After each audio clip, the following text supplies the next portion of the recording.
यार मैं ना मिडिल क्लास से हूँ और मिडिल क्लास होना बहुत गौरव की बात है। जिंदगी में कभी भी बोरियत नहीं होती, साला कुछ ना कुछ होता ही रहता है।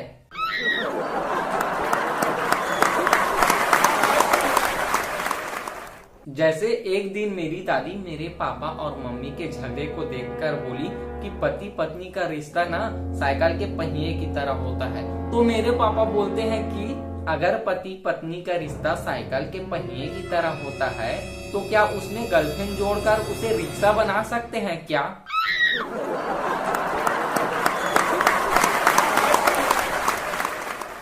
मैंने सोचा यार मेरे पापा इतनी उम्र में गर्लफ्रेंड के बारे में सोच रहे हैं और मैं अभी तक सिंगल हूँ। फिर ना मैंने लड़कियों को ना इंस्टाग्राम पे फॉलो करना चालू कर दिया।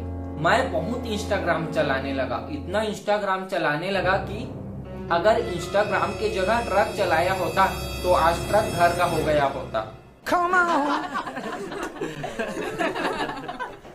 वैसे इंस्टाग्राम में ना अच्छी चीजें भी होती है। जैसे मैंने एक दिन रील देखा कि अगर आपको इंग्लिश सीखनी है तो आप इंग्लिश फिल्में देखना चालू कर दो। तो मैंने इंग्लिश फिल्में देखना शुरू कर दी और इंग्लिश फिल्में देखकर मेरी दो गलतफहमी दूर हो गई। पहला कि सोफा सिर्फ बैठकर टीवी देखने के लिए होता है और दूसरा नथुनी सिर्फ नाक में पहनी जाती है।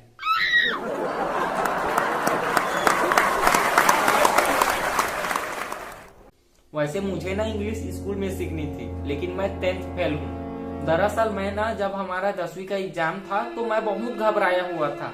तभी हमारे स्कूल के प्रिंसिपल हमारी क्लास में आए और बोले कि छात्र छात्राओं घबराओ नहीं, 10वीं बोर्ड की परीक्षा बहुत ही आसान होती है, मैंने खुद 4 बार दी है।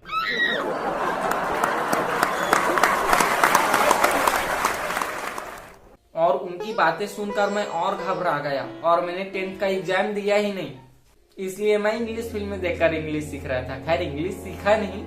फिर ना मैंने इंस्टाग्राम पे एक लड़की देखी जो हमारी स्कूल की थी। उस लड़की के ना पहले बहुत बॉयफ्रेंड रह चुके थे, तो मैं उसको फॉलो करने लगा। वो ना अपनी हर बातें स्टोरी में डालती थी। फिर एक दिन ना उसने अपनी स्टोरी में डाला कि मेरा ब्रेकअप हो गया। फिर मुझे ना एक चीज समझ आई कि यार ब्रेकअप का दर्द उस लड़की से पूछो जिसे अपना रिचार्ज खुद ही करना पड़ता है। Come on! फिर मैंने सही मौका समझकर उसे मैसेज किया तो उसका भी रिप्लाई आ गया।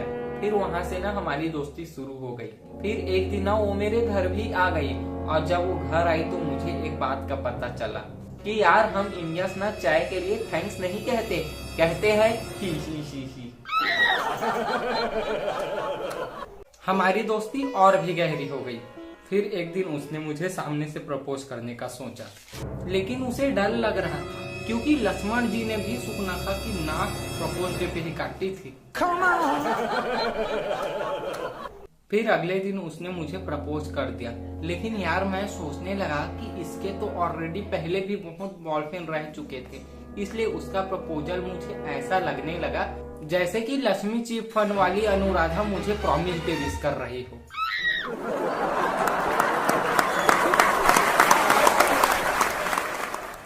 फिर मैंने भरोसा करके हाँ कर दिया। मैंने सोचा कि चलो यार ये कैसे भी है लेकिन मैं इसे शिद्दत से प्यार करूंगा। पर यार ये जीवन के अजूबे ना बीच में आ जाते हैं। यार जीवन के ना 3 अजूबे होते हैं।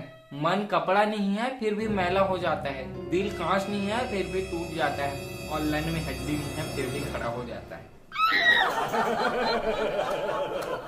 फिर एक दिन ना मैं उसे मिलने बुलाया। वो बोली कि तुम्हारी जो भी तमन्ना होगी मैं पूरी करूंगी। फिर वो मुझसे मिलने आई, बोली कि क्या तमन्ना है तुम्हारी।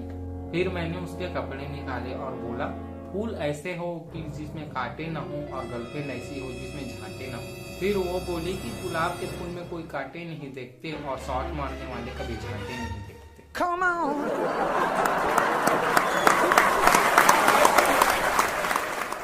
तो मैंने भी कहा चलो ठीक है आओ कुछ खेलते हैं, तुम टांगे उठाओ हम खेलते हैं।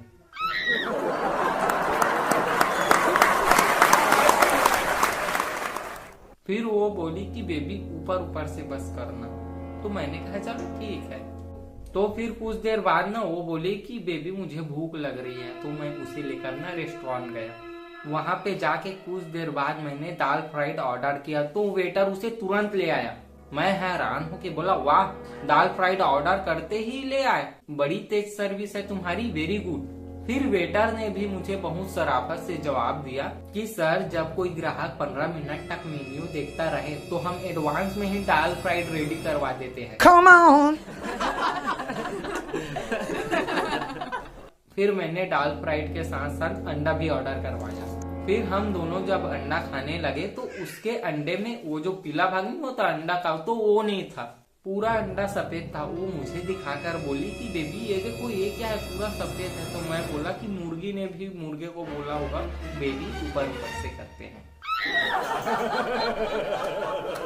फिर हम दोनों रेस्टोरेंट से खाना खाकर आ गए और मेरे घर में आराम करने लगे। फिर वो मेरे मोबाइल में ना यूट्यूब देखने लगी, तो यूट्यूब में ना बार बार ऐड आ रहा था। तो वो मुझसे बोली कि बेबी तुम ये यूट्यूब का प्रीमियम सब्सक्रिप्शन क्यों नहीं लेते।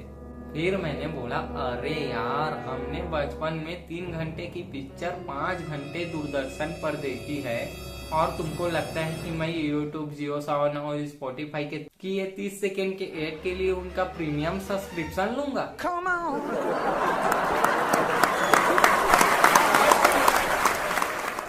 भाई मुझे 30 सेकेंड का एड देखना उतना बेकार नहीं लगता। हाँ, टीवी वाला जो एड है ना वो थोड़ा बेकार लगता है। जैसे वो सर्फ एक्सेल वाले कहते हैं ना कि दाग अच्छे होते हैं। अरे भाई, अगर दाग अच्छे होते हैं तो सर्फ बनाया ही क्यों?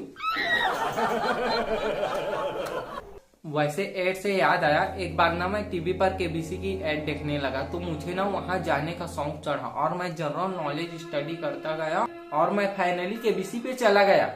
फिर वहां से मैंने ना अपनी गर्लफ्रेंड को कॉल करवाया।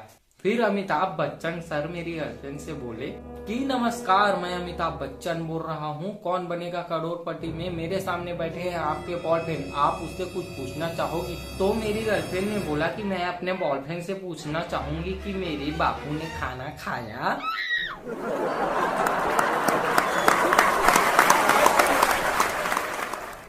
ऐसी क्रिंज बातें सुनकर ना मुझे बहुत गुस्सा आया और ना मैं केबीसी से बाहर आ गया और सीधा जाके अपने गर्लफ्रेंड से बोला, ये तोतला तोतली वाली बेबी बाबू सोना मुझे पसंद नहीं है, प्लीज ऐसा कभी मत बोलना। वो बोली ठीक है, नहीं बोलूंगी। फिर एक दिन मैं उससे बोला, यार मैं ना केबीसी हार गया, सोचा था जीत कर हमारे लिए घर बनाऊंगा। फिर मैंने कहा चलो ठीक है, एक दिन हम ना अपने प्यार की गली में छोटा सा घर बनाएंगे। फिर वो बोले कि बाबू दीवारों पर पिंक कलर ही करवाएंगे। Come on!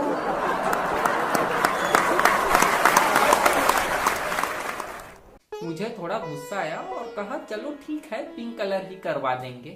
तो ऐसी ना छोटी छोटी मूर्खता वाली बातें करती थी और इससे हमारा झगड़ा बहुत होता था। वो ना मुझसे हमेशा रूठ जाती थी और उसे ना मैं ही मना कर लाता था। उसको शॉपिंग करवाता था, उसका रिचार्ज करवाता था, मूवी दिखाने ले जाता था ताकि वो मुझे छोड़कर किसी और के पास ना जाए। लेकिन वो झगड़े में हमेशा बोलती थी कि तुम मुझसे प्यार नहीं करते। यार, और किस हद तक मोहब्बत करता मैं उससे? उसके नाक से निकलने वाले बुलबुलों के वही डायमंड कहा करता था मैं।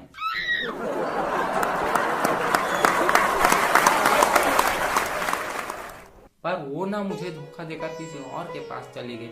मुझे पता था कि वो किसी और से बात करती थी, मैं उसे मना भी करता था लेकिन फिर भी नहीं मानी और चली गई छोड़ के। उसकी जाने पर ना मैं पूरी तरह टूट गया। फिर मैंने अपने एक दोस्त को कॉल किया और बोला कि भाई, दुनिया में माँ बाप से बढ़कर कोई नहीं होता। वो मेरी बातें सुनते ही बोला कब कट गया तेरा? मैंने बोला शाम को।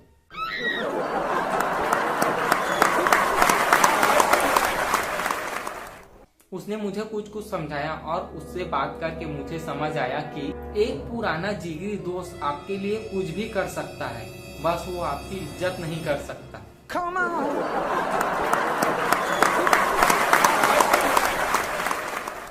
फिर मैं अपने गर्लफ्रेंड के दुख से निकलने के लिए अपनी 10th की पढ़ाई फिर से शुरू की और उस दिन मैंने डिसाइड किया कि मैं न्यूटन से भी बड़ा साइंटिस्ट बनूंगा। आप बता दो कौन से पेड़ के नीचे बैठना ठीक रहेगा?